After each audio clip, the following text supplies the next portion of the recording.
So, welcome everyone. Thank you for joining our webinar. Today we will be discussing on the new privacy law, which India has actually brought into force. It was about 8 years in making. We always thought that it will coming, and it never came. But finally, it is here. In today's session, we will actually look at what it means for business and how things are likely to change. What business should actually do to make sure that they are compliant with the India data privacy law as and when it becomes, as it is required. The new law has brought, actually is in line with GDPR, and it has brought several changes in Indian law, right from purpose limitation, data minimization, in respect to provision of children data, data security and breach, etc. So today in our session, we have our panel. Let me introduce the panel. We have Aaron Kamath. Aaron leads our technology law practices and specializes in data privacy. We have Sashank Venkat, who is a senior member of our technology team. We have Prerna, another senior member of our technology team.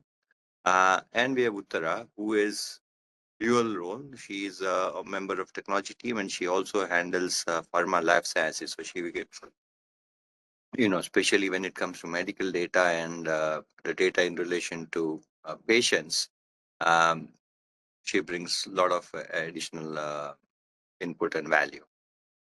With this, let me start straight with Aaron. Aaron, can you go and tell specifically a little bit about our first, can give a little broad background on the privacy law. Uh, Specifically, there is differences with GDPR, if you can bring out some differences. And, uh, you know, since all obligations are actually kept on data fiduciary, can you actually expand a little bit more on data fiduciary and what steps business needs to take in order for them to, you know, make sure they are compliant, right? Absolutely. Thanks, Vaibhav. So this new data protection law that we have, the act came out in 2023. The rules, were just notified last month, right? What this means is that all businesses, whether Indian, whether, operating from outside India with a nexus to India, providing, goods or services, all have to be compliant with the new law. The law has extraterritorial jurisdiction, and it applies to Indian entities who process data in India. It applies to non-Indian entities who also, as I said, provide some kind of do some kind of business in India, and who may collect data of people located in India, and who may process the data outside India. Why is this important? And the point of this webinar really is to focus on global businesses, right? And it's not really to go through compliances, but it's to look at global business in terms of what they need to do in the next 18 months. So 18 months have been given, to implement compliances.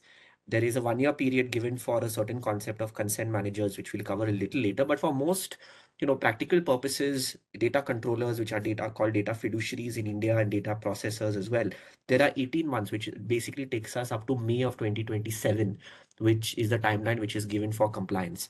Why this needs to be taken seriously, and Weber already mentioned GDPR, is not only some of the compliances, but also the corresponding penalties are very GDPR-esque.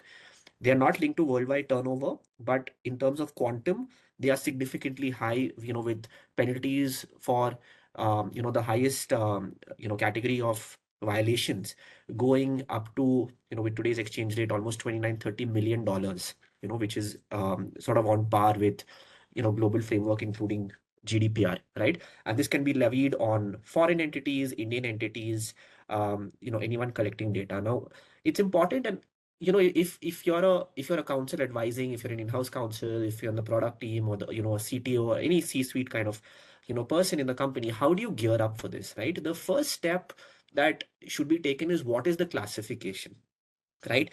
Now, you have multiple group companies, but compliance, the law applies to each and every entity. So the role of each and every entity has to be assessed. Now, even in the same group, where intercompanies, affiliates, all of that, some may be considered fiduciaries vis-a-vis personal data sets, some may be considered processors for certain data sets. I'll take a simple example. A very common example, is say a US parent company that has a subsidiary in India. It's a very common model, and the subsidiary, in most cases may be a GCC, a GDC, a global support center, R&D, some things like that, right? Now, in this case, the business entity as such is the parent entity who's doing the customer facing business. And if they have clients, customers who are or online users in India, right, it's the US entity that is going to be the fiduciary vis-a-vis those personal data sets, right? And then if the US entity shares it with the Indian entity, the subsidiary, and the subsidiary performs certain services in lieu of processing that personal data, the Indian entity is merely a processor, right? In a sort of a back-to-back contract that it will have with the US parent. So these kind of structures need to be looked at. On the flip side, we take the same structure, we look at the Indian entity. The Indian entity would still have multiple employees. And for those employee data sets, the Indian entity is a data fiduciary, right? So if you follow this example, suddenly we have multiple data sets, right? We have online user data sets, we have employee or contractor data sets, we may have other kind of data sets like vendors, things like that, right? And the same entity may be a fiduciary for certain kind of data sets, maybe a processor for other kinds of data sets that it processes, right? So what global structures, global kind of businesses need to do is assess which entity is dealing with what kind of personal data, right, of Indians, and what their role may be. In terms of application, the law applies, completely and absolutely to a fiduciary. It places all obligations. What does that mean? It means that the law doesn't have provisions which can be directly enforced or applied against the processor. Now, even those of you who are familiar with GDPR or been involved in getting GDPR compliant, since 2018, you all may know that there is most of GDPR also applies, to data controllers, and there are one or two provisions on security, especially that can be applied against processors. Here, all the enforcement, even against processors, is through fiduciary. So if you are a fiduciary entity, you need to ensure compliance of the law with the processors, your vendor companies, IT service companies, any kind of software services or any kind of outsourcing services, that they are complying with the law, because a breach by them can result in a penalty being levied on your data fiduciary entity. And that is why it's important. So it's a data fiduciary that needs to ensure compliance by the data processors, because even if the data fiduciary shows that it is compliant, it may still be fined or um, have action against it in the case of a breach by the processor. So that's one more important point to evaluate the relationships, between data fiduciaries and data processors. And we'll come separately to some other compliances, just to close up in 30 seconds. At a very broad level, you know fiduciary entities, whether operating from outside India, in India, have to have a host of mechanism, business level, technological, organizational, and governance level changes, right? To maintain security, to honor user rights, to access, correct, to erase their data. Users have right to withdraw the consent and request erasure, and there are breach reporting requirements, both to the data protection board, which is in the process of being set up, and to the individuals with no materiality threshold. So internal escalation matrices and reporting mechanisms also need to be built in. And again, it's vis-a-vis each particular entity that's handling the particular use data set. So this is very important to keep in mind. And I just want to talk about the applicability, and over to you, Weber. Thanks, Aaron. I really, you gave a fantastic understanding of what it means for data fiduciary and the obligations which they have. And now let me come to the consent, because the very first step of data collection is consent. Maybe Shashank, you can weigh in now here on how does the company go and obtain consent, right, which is valid under Indian privacy law, and would it mean that they have to change their website where they're collecting the data, or their framework? How does it change? Could you elaborate on that? Thanks, Baba. So I think the first thing that we need to focus on is actually two specific points of law within the Data Protection Act and the rules. The first thing is that the new act applies to all personal data. What this means is if there's a name, there's an email ID, anything which relates to the identity of a person now qualifies under that ambit of what personal data is.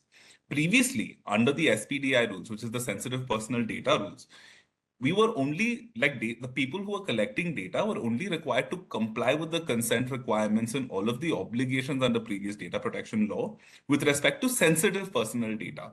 Now, sensitive personal data are things like biometric information, financial information, health information, etc., which were sensitive data sets. Whereas you did not ordinarily need consent to collect a person's name or their email ID because this wasn't really of that much consequence, or it wasn't considered to be of that much consequence at the time.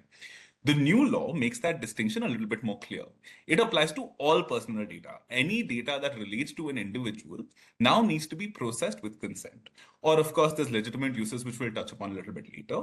But primarily because consent is the reason why you should be processing personal data, it now applies to all sets of information that can identify a person, which of course would include names, email IDs, and more detailed things like financial information, health information, etc. So the first significant transition that businesses would have to focus on is to make sure that now consent applies not only to the sensitive personal data sets, but also to the ordinary data sets that they've already been collecting. The second point of law, I think that's important to touch upon before we go into the practical aspects of changes that businesses have to make, is that consent has to be free, consent has to be specific, consent has to be informed, unconditional, and unambiguous.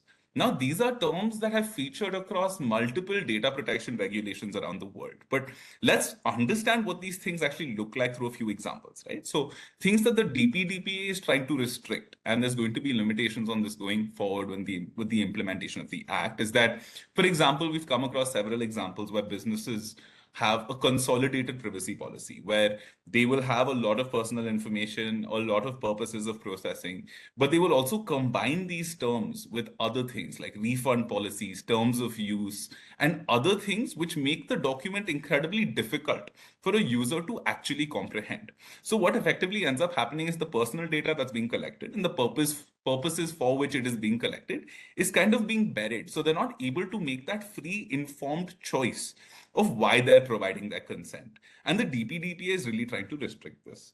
Now, if we come to something which is quite important here, it says that it should be unambiguous. What does this mean? Previously, I'm sure we've all come across websites where there's a pre-checked like tick box, which basically says that I consent to the processing of my personal data to receive marketing updates, etc. And I think the DPDPA is definitely trying to come down on this as well, which is why what unconditional and unambiguous should look like is that the user makes an affirmative action or takes an affirmative step to say that I actually agree and consent to the processing of my personal data. So this can look like checking a tick box or possibly saying I agree, or if there's a slider which says that, if you slide this button, you consent to the processing of our personal data, where users are actually making an informed choice. And I think this is what it's going to play out like. Now, another important distinction that comes into the picture here is the DPDPA says that for legacy data, that is to clarify what legacy data is, businesses have been collecting this personal data for quite some time now. Insofar as they've collected this personal data and they've informed users that they're going to be processing it for particular purposes, the businesses under the new law can continue to process such data. The only requirement is for them to issue an intimation to these data principals saying that we are going to continue processing your personal data for the specified purposes that we'd already obtained consent for. However, the thing that businesses would now have to focus on and significantly think about changing their UI UX or what their website or applications look like is for the new personal data they're going to collect. The requirement is very clear here, right? The privacy policy, the notice that they're going to be giving to the users will have to possibly feature as a pop-up the moment you go on the website or the application. It needs to come out as a pop-up and this pop-up should have an itemized list of all the personal data that the business is going to collect. And it can also set out all of the purposes for which the business is going to collect this personal data. Insofar as these things are set out, and of course, there's other compliance requirements that will come in as to what the notice has to contain. But insofar as there's a checkbox which is incorporated, and there's a pop-up which basically makes sure that the user is providing affirmative consent and the itemized personal data and the purposes are clear, new businesses will be compliant with the new law. Effectively, the change that has to happen is previously there would be a link at the bottom of the screen which would say a link to the privacy policy, and often they would have check boxes. That has to change a little bit. Now we're looking at businesses that actually have to make their UI UX a little bit more different to make sure they're able to actively prove in the event that this ever comes into question, in cases of any investigations, in cases of any actions by the data protection board. Businesses should be in a position to clarify that, one, we have obtained this consent only after the user has been informed of all of the personal data being collected and all the purposes for which this personal data is going to be processed. So this is what the bare requirement under law is. Now, what is a possible best practices that possibly mitigate the risk a little bit further under the DPDPA, right? So there's such a concept as a scroll wrap. And I'm sure we've all come across situations where we're reading a privacy policy, but it doesn't let you accept the privacy policy unless you absolutely scroll to the bottom. Now, the moment this is incorporated, right, and that is a feature that you have to go through the entire policy before you click on accept, this basically allows businesses to further demonstrate that they're actively informing the users of all of the personal data being collected, the purposes of the processing, and the affirmative consent is only clearly obtained from the users after they've had a chance to go through all of this information. So from a risk mitigation perspective, businesses could possibly consider incorporating a scroll wrap to make sure the risk of liability could be reduced under the DPDPA. But from a UI UX perspective, this is basically, I think, the changes that would have to come about from businesses. Back to you. Thank you. Thank you. Thank you, Shashank. So, earlier there was always a debate on opt-in versus opt-out, right? Should we do opt-in? Should we do opt-out? Now, all those debates are completely gone. You need to do an opt-in, and it needs to be clear, ambiguous, unambiguous, and free, as Shashank mentioned. Now, this is going to be critical, not just if tomorrow there's an investigation, but also privacy audits, right? When somebody is going to, let's say, do a due diligence on a company, saying that, are you compliant with privacy law? These are all the things they are going to take a look at it. So it's important for your fundraising, or for companies going IPO, or companies externally, from customers audit and stuff like that, that all these processes are done properly, so that you are not you don't have a problem in future, either internally or externally. With that, let us move on. But before we move on, let me just tell everyone that there is a place where you can ask question answer. So you please whenever you have questions, you please keep adding the questions on that, and we will address the questions either during the session or at the end of the session, right? As much as possible. You would have noticed, instead of talking about general privacy law and what it covers, since this is something which most people would have already gone through or have read in newspapers, we thought let's focus straight to what it means for business. So that's the focus what we're going to have today on our call. Now let's come to Prerna.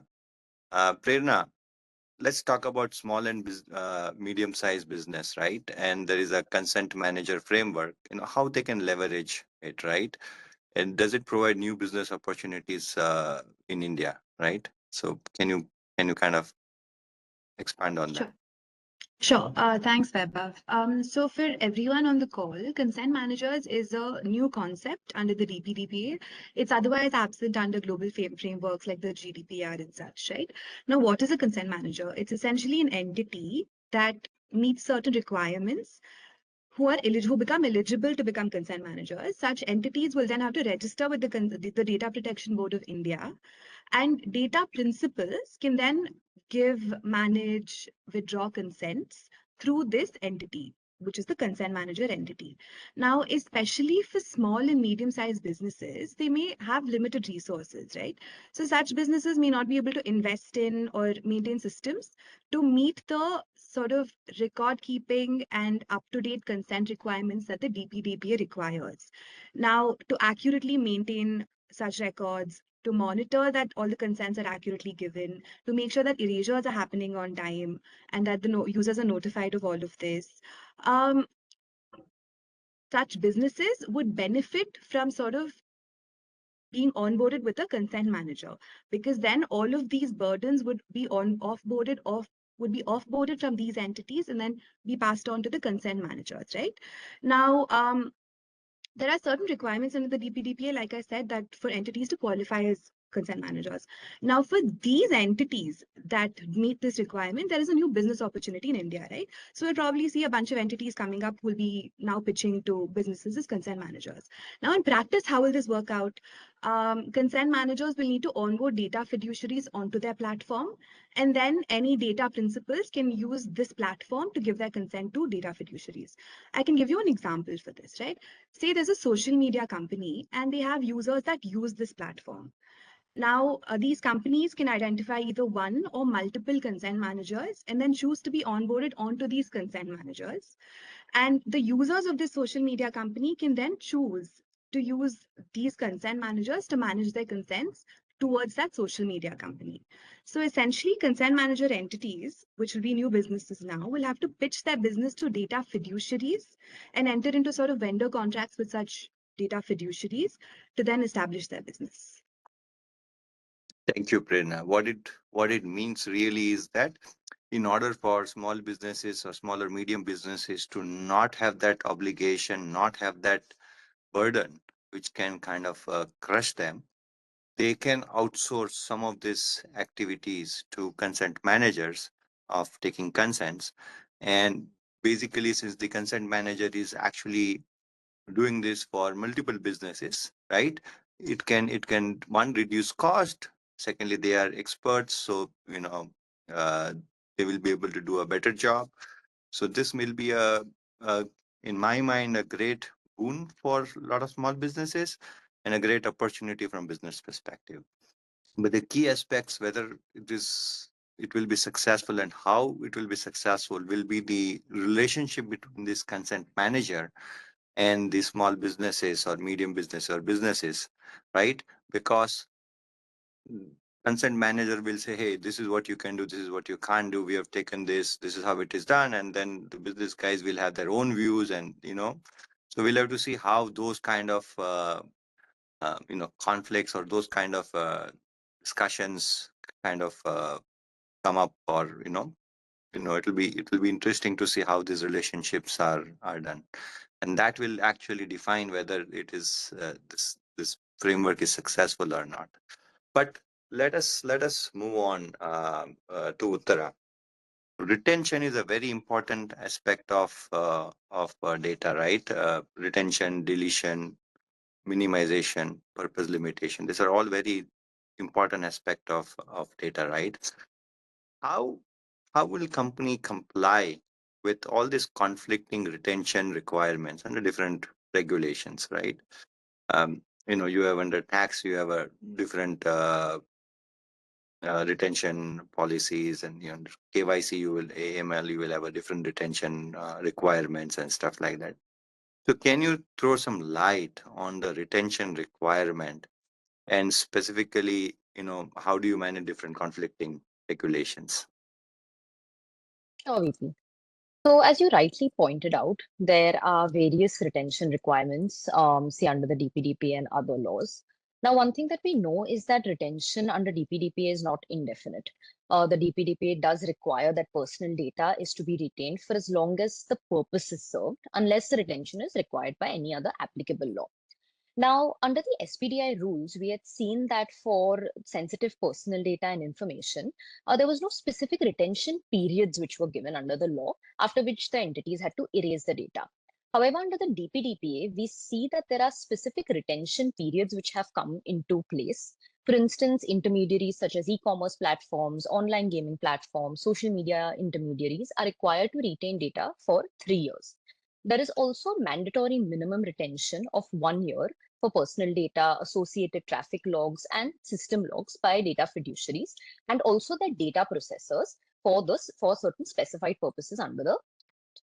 Now, here is where the conflict arises because, as you pointed out correctly, there are many organizations such as regulated entities which will have certain obligations or longer retention periods under different laws.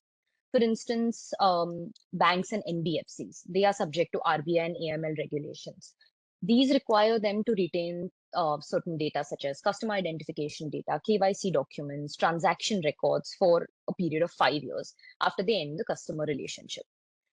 In certain other cases, there may be requirements for shorter periods or longer periods other than what is given in the DPDPA. Now, in these cases, even though the DPDPA requires deletion after the purpose is served or for the specified retention period is completed, the longer statutory retention requirement would prevail. Now, how should businesses practically manage this conflict? For businesses, the first step would be to address this at a data mapping and inventory stage. Now, when organizations carry out data mapping, they should not just identify what personal data they are collecting, but also tag each data set with the legal basis for retention. In practice, this would mean identifying whether a particular data set is being retained under the DPDPA, or if it's a regulated entity, maybe under RBI regulations, or for tax purposes, or KYC AML regulations, and whatever the specific applicable retention period is for that specific data set. Now, this kind of tagging ensures that the data which must be retained under the law is not inadvertently deleted in the name of purpose limitation, which is one of the key key overall objective of the DPDPA. Further, under the DPDPA, organizations are required to put in place processes to inform individuals at least 48 hours prior before the erasure of their personal data, unless the data principal does certain activities such as logs into a user account or initiates some sort of contact for performance of specified purpose or exercising their rights in relation to processing. Now, from a systems perspective, what would this look like for a business? Now, to comply with these retention and pre-notice deletion requirements, there are certain technical measures which businesses would have to put in place. For instance, businesses should implement metadata tagging, automated retention and deletion workflows. They should also have alerts in place to ensure that retention before the data set approaches expiry of the retention period, they are notified. So they can take certain actions such as informing the user 48 hours prior and then initiating erasure or further retention. They would also require access controls to prevent any sort of unauthorized deletion to ensure that you are complying with the retention periods. Equally important is maintaining audit logs. Now you have to ensure that you're capturing when the notice got triggered, any user action which was taken, when the data was deleted or retained. So you can ensure that all of these things are available just in case the authorities require you to demonstrate that how did you delete a particular data set or for what grounds were you retaining certain data set, or was the 48-hour notice given and were any further actions taken by the users. So these are certain things that businesses would have to implement to ensure that they are complying with the retention and the pre-notice requirements. Thank you, Uttara. Interestingly, earlier, what we used to do is we used to take all the data and retain it, right? Because if the law required us to retain for so many years, we'll just keep all the data and keep it. Now, you will need to actually, because there is a law which says that once the purpose is done, if it is a data covered under a private PII, then you need to delete it once the purpose is done. So now you will need to tag it, where you will need to actually see whether I'm required to retain this data under other regulations, or I am not required to retain this data under the regulations. Because if I'm not required to retain the data in other regulations, I may have to delete it once the purpose is done. So that becomes very critical, as Uttara mentioned. When you are collecting the data at that point of time, mapping it and tagging it, that whether I'm required to retain the data under other laws will become important. So you will have to manage different regulations and the retention under different regulations. Before I move to the next one, I saw a few questions which have come in. Please put all your questions. We will most likely take it at the end of the session. But if there are some questions which we are, a topic which we are talking about, we may take during the session also.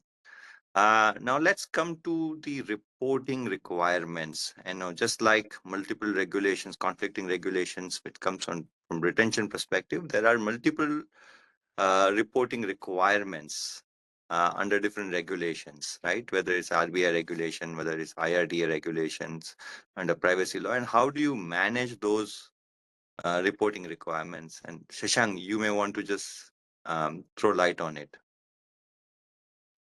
Thanks, Vaibhav. So under the DPDP, and again, just touching upon the law before we go into a few practical implications that will come out for businesses, is that in the event there's a data protection breach, and I think Aaron touched upon this earlier as well, there's no severity threshold, which is quite important here. Because there's no severity threshold, the requirement is to report all breaches to personal data of data principles, which is occurring for any business. Now, this poses a lot of interesting questions, right? Because one, of course, there's a reporting requirement under the DPDPA, which basically requires a dual reporting. One, you will have to report to the data principals and let them know as to what is exactly happened, what personal data breaches happened, and give them details of that breach. But in addition to this, you'll also have to intimate the Data Protection Board, which is the board which has been basically the premier institution, which is going to monitor data protection implementation within India. Now, this is the DPDPA. However, there's also a parallel reporting requirement for the computer emergency response team in India. This is a body that basically is trying to ensure cybersecurity to critical frameworks within India and protecting like data leaks, data breaches, etc. Now, the issue that comes in here is that one, there's a reporting requirement under the DPDPA. In addition to this, there is a certain reporting requirement. The timelines are different. So the certain reporting requirement for certain breaches would be 6 hours. For other breaches, it will be as soon as possible. For the DPDPA, it is without undue delay, but you also have to intimate all details that are available with you to the Data Protection Board within 72 hours. In addition to this, there's a lot of entities that may be a data fiduciary. In addition to this, they may also be a licensed entity by the RBI or the IRDA. So in this situation, the RBI has a lot of breach reporting requirements and reporting of cybersecurity incidents within 2 to 6 hours. And for IRDA, they also have a reporting requirement within 24 hours. So when there's an overlap of all of these reporting requirements, it becomes incredibly important for businesses to be vigilant and have teams and monitoring mechanisms within place to ensure that they come across these breaches as soon as possible. But also, as Uttara had said previously with respect to tagging personal data during the data mapping and the data inventory, it should also be tied to what reporting requirements may apply with respect to each personal data set, right? So for example, if it's a licensed RBI entity, it could possibly be payment data. And for users and for all personal data, it could be like a DPDPA requirement. So tagging the personal data sets and tagging the data sets with what reporting requirements may apply would be the first step that businesses should ensure they get in place to make sure they're able to meet this compliance requirement. I think in terms of practical application, it becomes important to assess through a few examples, right? So like first is a fully domestic example where there's a possible licensed fintech entity and there's been a ransomware attack which has affected servers of this fintech within India. Now the reporting requirements are threefold. One, under the DPDPA, you'll have to inform the data principal and the data protection board.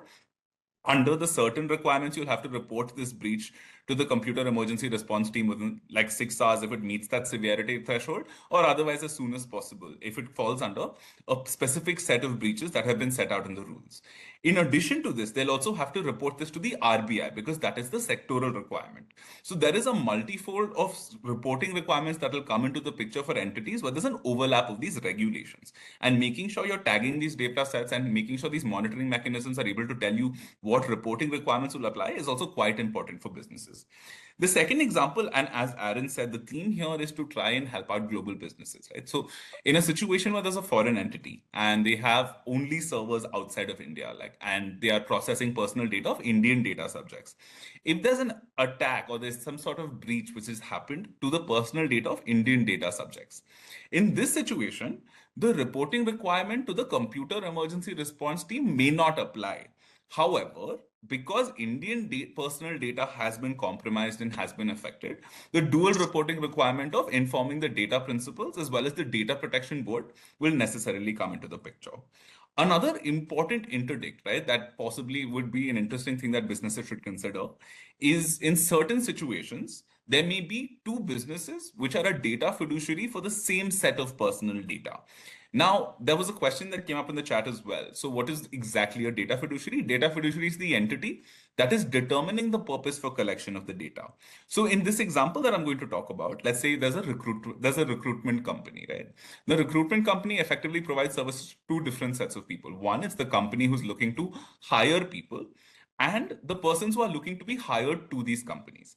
Now, in this situation, the personal data of these persons will first be processed by the recruiter, but the personal data of the individuals will also be processed by the company that's looking to hire them. So in this situation, the personal data of the persons who are looking to be hired, which is one set of personal data, there will be data fiduciary, like the company and the recruiter will be data fiduciaries for the same set of personal data. So in these kinds of situations, and as Aaron had previously said, all obligations to comply with the requirements under the DPDPA are on the data fiduciaries. In these kinds of situations and examples, who will be responsible to report the breach? The answer to this question is both entities will be required to report this breach to the users and to the Data Protection Board. One important distinction here is that the Data Protection Act does not specifically bar a joint reporting. So if entities want to comply with that requirement, and because both entities must necessarily comply with this requirement, they could possibly consider making a joint reporting to the affected data principal as well as the Data Protection Board. But these are just a few situations and interdicts that could possibly occur when business are thinking about what compliances will come into the picture when there's been a breach or when there's been an attack on their servers and a breach of their personal data. Back to you, Vaibhav. Thank you, Shashank. This is amazing, and just to add to what Shashank mentioned, if it's a publicly listed company, then there is an additional requirement to report to the stock exchanges, if it meets the threshold. So managing multiple reporting requirements becomes important in this situation. So again, the process is, and it's not just that when it happens, you will need to act immediately. So you can't start thinking about it if it happens. You need to be prepared much before it happens, and this will also become important not just from perspective of even if it never happens, if you are getting a funding, if there's a due diligence in the company, or if there is a audit in a company, all these questions will become relevant, that are you prepared? Because if you are not prepared, there will be a issue which you will need to do it even though actually nothing has happened. So just to keep in mind that you will need to be prepared, and even if nothing happens, you still need to make sure you are prepared. But now let's move on, and let's come to cross-border data transfer.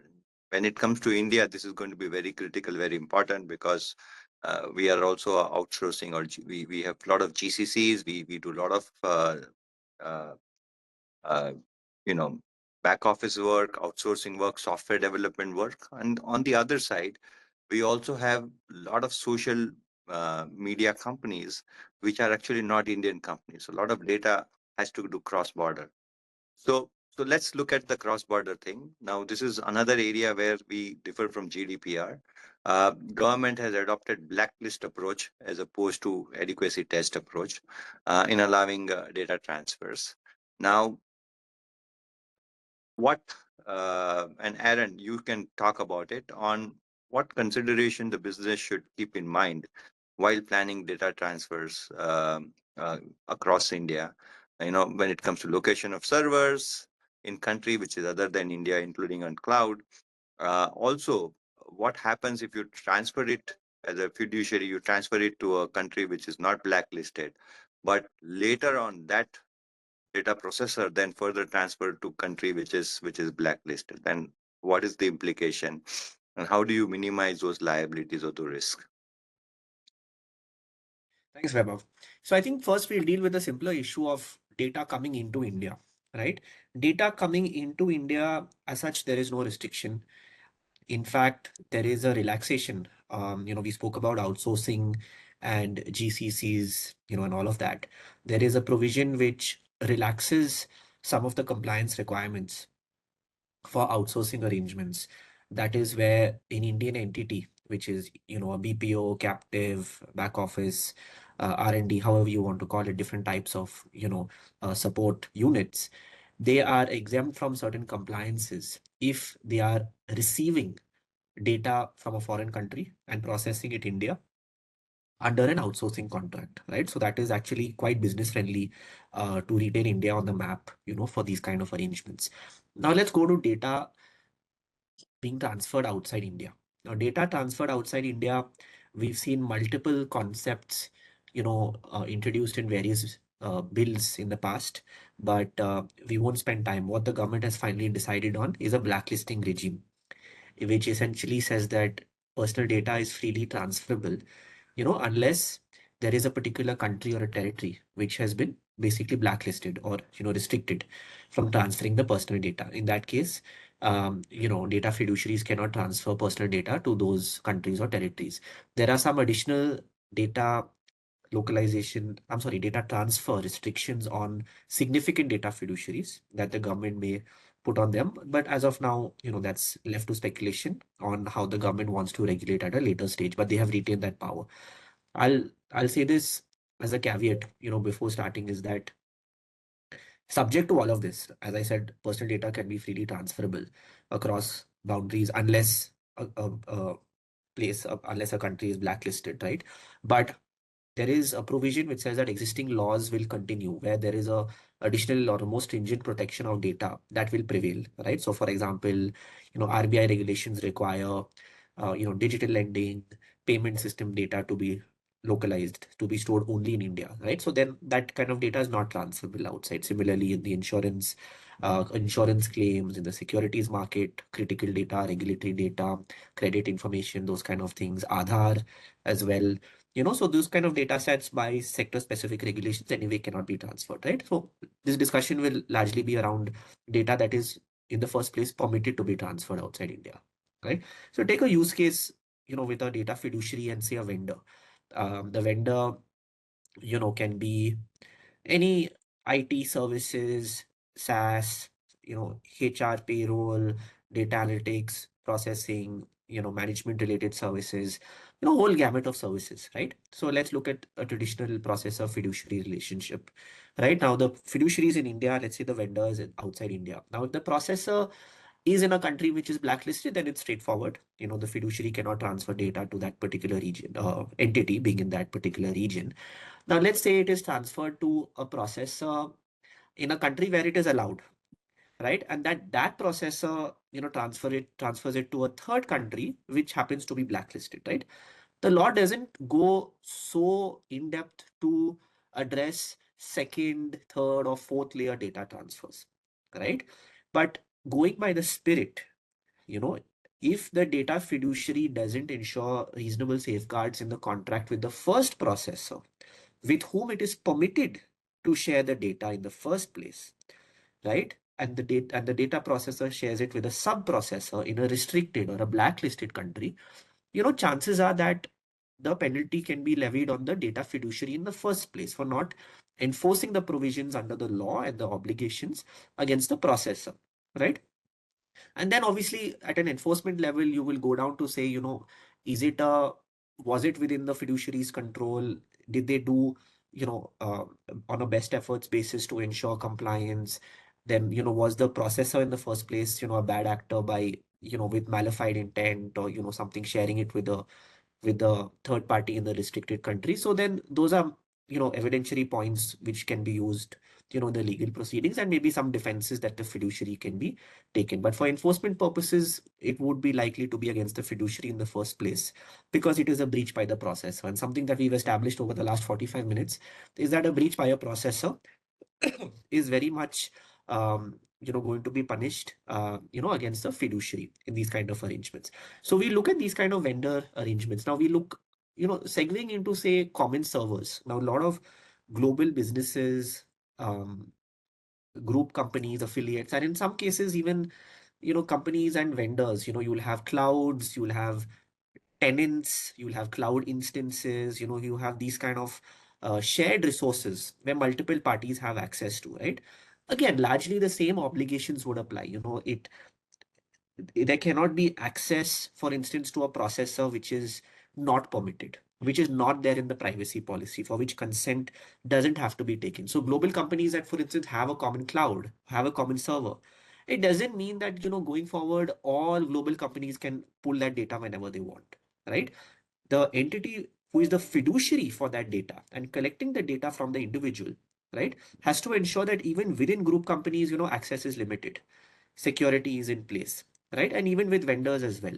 Now, so we may see a lot of restructuring in these kind of cloud services, data center kind of arrangements, and especially shared resources between vendors and clients, or between, group companies, right? That is, one more thing. And probably the last thing is that we'll also see a lot of redoing of contracts, what I mentioned, because for now, a lot of these contracts will have to be beefed up with, obligations, warranties, service schedules, security practices, restrictions, onward data sharing restrictions, and obviously corresponding legal, provisions such as taking indemnity and all of that in case, a statutory fine has to be imposed, on the fiduciary, right? So they will want to go and renegotiate a lot of these contracts. And one thing I'll probably end with is that, see, and somebody asked this actually in one of the comments on the chat board, is that who is a fiduciary? A fiduciary is anyone who determines the purpose. It need not be a direct collector. It can be somebody who receives the data, but who's determining what data is required, what to do with the data, right? A decision-making entity, essentially. Now, nowhere have we said that there cannot be more than one fiduciary vis-a-vis a data set. And some of you are like, no, GDPR will say that there's a concept of a joint fiduciary, right? So we don't have the special concept here, but in certain cases, even for employee data or online user data, there can be multiple fiduciaries, right? In that case, these kind of contracts still need to be in line. Where is the fiduciary located, right? Tomorrow, if there's a breach, as Shashank said, then we may need to look at a joint reporting as well. But basically, then both the sets of compliances apply to the fiduciary, and then they can themselves agree between, intersay between the two fiduciaries as to who does the user-facing compliances. Like both fiduciaries need not do a notice and consent, obviously, right? One of them can do it on behalf of the other one, right?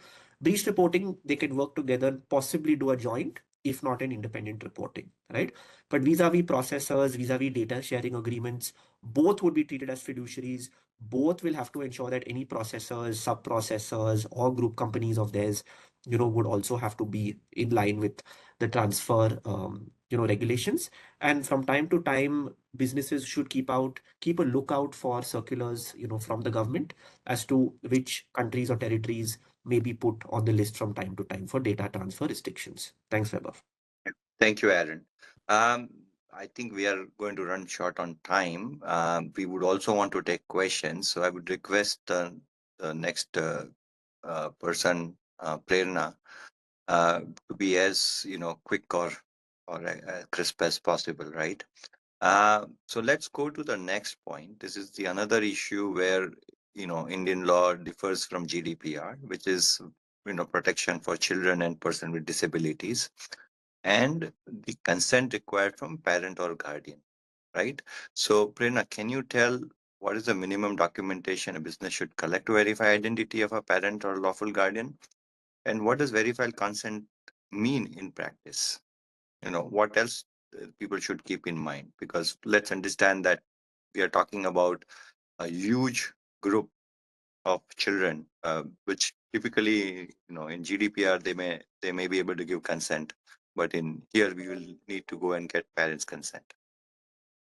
Sure. I'll be really quick just in the interest of time, now under the DPDPA, the age of consent is 18 years old, right? Now, this is in contrast to the GDPR, which recognizes the age of digital consent to be between 13 to 16 years. And this can differ between this bracket, can differ between each of the member states of the EU, right?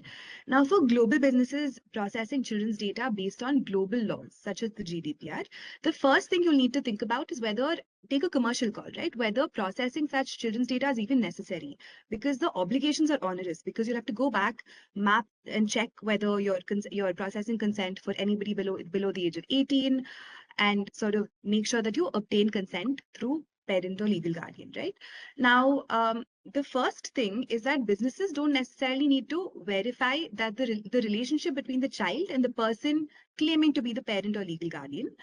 They just need to verify that the person claiming to be such legal guardian is an adult, right? Now, in practice, what would this look like? Firstly, the requirement to verify such consent will only be triggered upon self-declaration by the user that this user is a minor, right?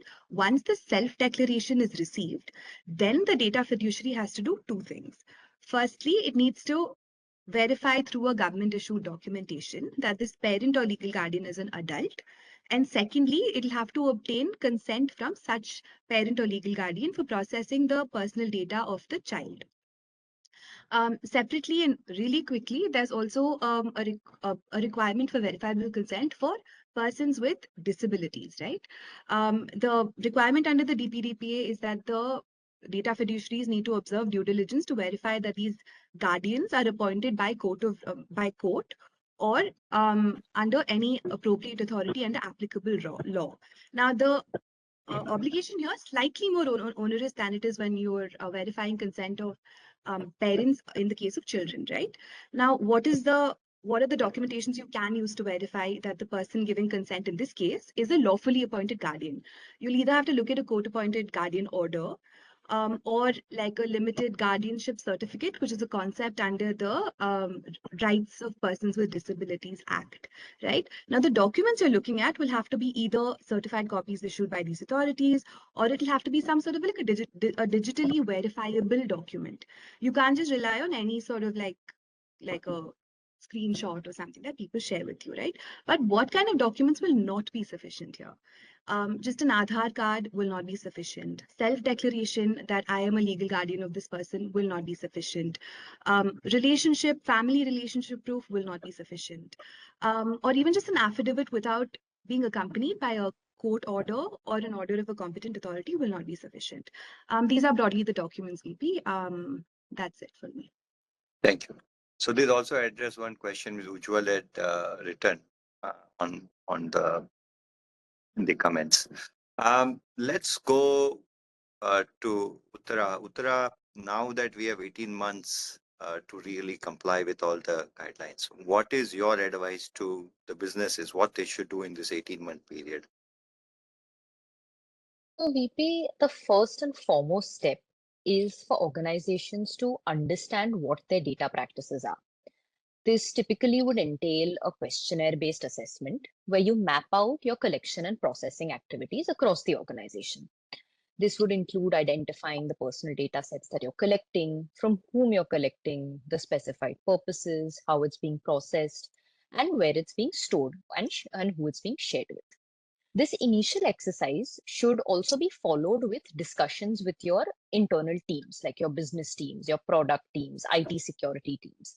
The objective here is to determine whether the organization is falling within the scope of the Data Protection Act and what are the specific compliance obligations which apply. Now, for instance, say a platform permits individuals under 18 to sign up and the data is collected and processed for whatever purposes. Now, as Prerna mentioned, this would necessitate the organization to have certain mechanisms in place because the DPDPA requires that you have to take verifiable consent from the parent or the lawful guardian. So you would have to have certain things like self-declaration, that the person is a minor. You would also have to verify the ID. You would have to have these mechanisms in place. So by understanding your collection and processing activities, having discussions with your internal teams, you would be able to understand what compliances are required, what is in place, and what needs to be put in place. Now, once organizations have understood what data they're collecting and the data flow, the next step would be the gap analysis. This would essentially require you to evaluate your organizational, governance, security, and technical measures against the requirements of the DPDPA. Now, this would in practice be, for instance, does the company have access controls, encryption, audit logs in place? Another thing to look for is, has your organization adopted a privacy by design approach? Now, this would essentially mean privacy considerations are already embedded into the systems, processes from the very outset instead of being addressed after deployment. Also, something that we have seen with various clients in practice is that certain organizations are complying with data protection regimes in other jurisdictions. Now, one of the most popular ones is GDPR. These frameworks can be leveraged as a starting point. However, businesses need to ensure that you don't assume alignment. Like, for instance, if you're compliant with GDPR, that does not immediately or essentially mean that you're complying with DPDP as well, because there are certain differences between the two data protection frameworks. Now, I will just quickly point out a couple of differences. First being the legitimate use grounds. This is also something that we see with various clients, that certain legitimate use grounds that they are relying on to process data are different under the GDPR and may or may not exist under the DPDPA. For instance, companies under the GDPR can send promotional emails or offer customers who have previously purchased or interacted with them certain personalized emails, whereas this does not. This has not been accounted for under the DPDPA. So this is something that businesses would have to account for, because there may be requirements for certain processing. Under DPDPA, businesses would have to heavily rely on consent. Now, a second thing is the age of consent. Under the GDPR, it ranges from 13 to 16, whereas under the DPDPA, it's a uniform 18. So if you're collecting data from persons under the age of 18, you would, again, verifiable consent would kick in and you would have to have certain mechanisms in place. Now, finally, even in terms of cross-border data transfers, they operate differently under both regimes. For instance, under GDPR, transfers are permitted only if there are certain safeguards. Like, this includes adequacy decisions, where the EU determines that a non-EU country, whether it's providing a level of data protection which is equivalent to the GDPR. Now, if this does not happen, or this is not the case, then the GDPR country would have to have standard contractual clauses or binding corporate rules to ensure that the protections are being levied by the transferee country. In contrast to DPDPA, which, as Aaron had previously mentioned, follows a blacklist approach. So businesses would not be able to solely rely on these existing frameworks under GDPR or under any other data protection framework, and there would be certain incremental changes which would be required. And the last and final step would be the implementation step. Now, this would in a very short manner just entail privacy notices, revising consent mechanisms, amending your vendor and third-party agreements to ensure that you're compliant with the DPDPA. And this, of course, would also include your contractual arrangements, which you either already have or would have to put in place with your data processors as well. And another thing that, concluding very quickly, another thing which would also be required is the technical and organizational safeguards, and also your breach response protocols, as Shashank and the others have already spoken about. So these are certain things that businesses would have to ensure while within the next 18 months to ensure that they're complying with the DPDP. Thank you, Uttara. And I know we have run out of time, but we have several questions which we have got. If it is okay for everyone to stay on for a little more time, we will address some of these questions. We will not be able to address all of them on this call, but we'll address some of these questions. And where we can't address, and if you want, you can reach out or connect us separately. I think first question, Hiren, you asked. How do you handle PII, which is essential mandatory for providing the service the user is signing up for? Aaron, can you quickly address that? Yeah.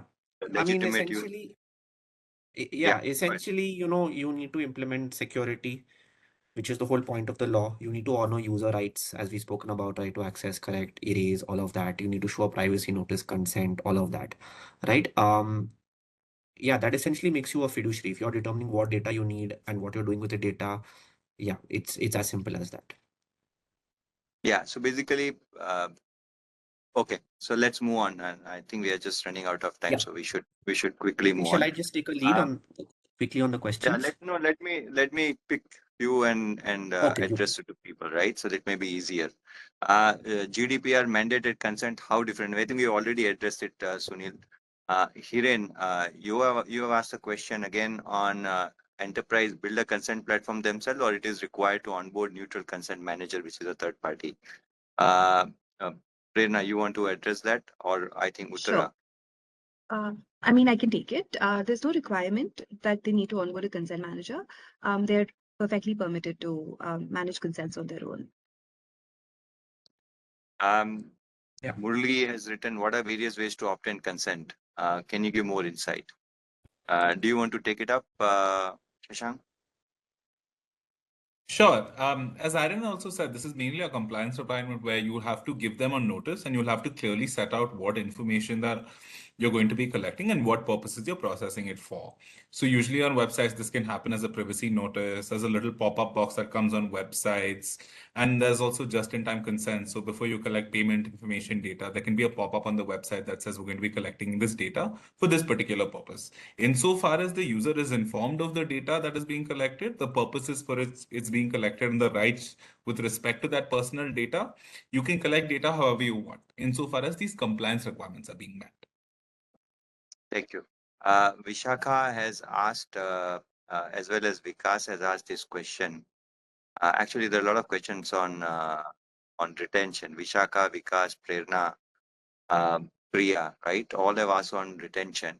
I'm just summarizing their questions. What is the retention period of personal data for e-commerce entity, which is not a significant data fiduciary under DPDPA? Similarly, they have specifically for stockbroking and merchant banker. Similar question from data perspective. Similarly, question of CVs of how long they can be retained. So can you address the retention portion, Uttara? Sure, VP. So for e-commerce entities, as I mentioned, if they have um, users which are not less than 2 crores, it would be 3 years.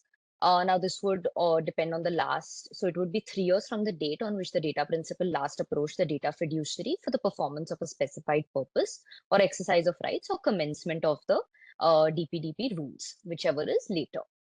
Now, for stockbroking, merchant bankers, etc., if there are certain retention requirements which are specified, say, for instance, in SEBI regulations, then like I know of intermediaries which have to, like, say, stockbrokers, etc., which have to keep data for, if I'm not mistaken, 10 years for certain PMLA and other purposes. So that would be the retention period. If there's nothing specified in the regulations, then it would be for the mandatory 1 year retention period would obviously be applicable.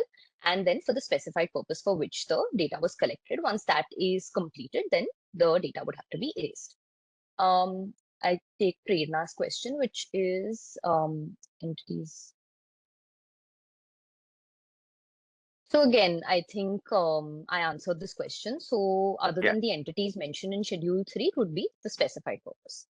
And for employees, it would be the specified purpose for which it was taken. So for employment purposes, there is also a legitimate use ground.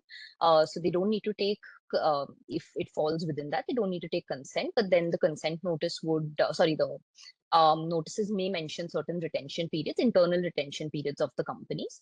So they would process it accordingly and retain for that much period. Yeah. Thanks. And Prerna, would you address Vidya's question on whether there is a requirement to periodically revalidate guardianship status?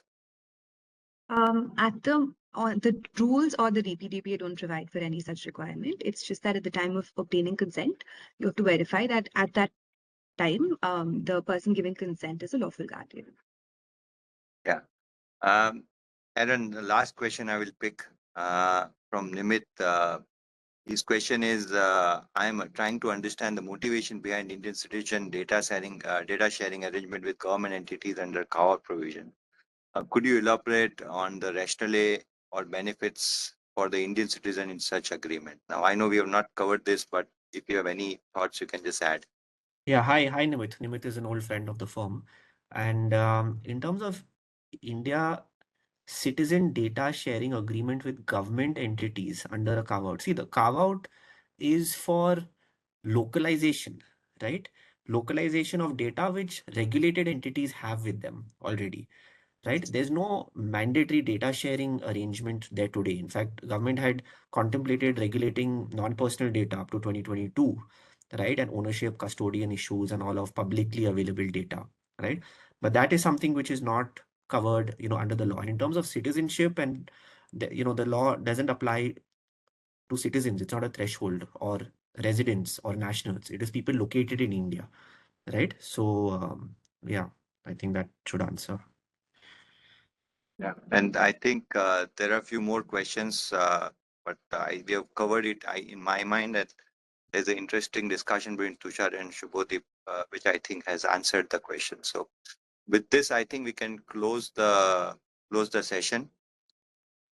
Thank you everyone for joining. We will actually be doing many such webinars in future, which will be very specific, either to industry or to a particular area, going deeper into it. So stay tuned and hope to see you again during our next webinars.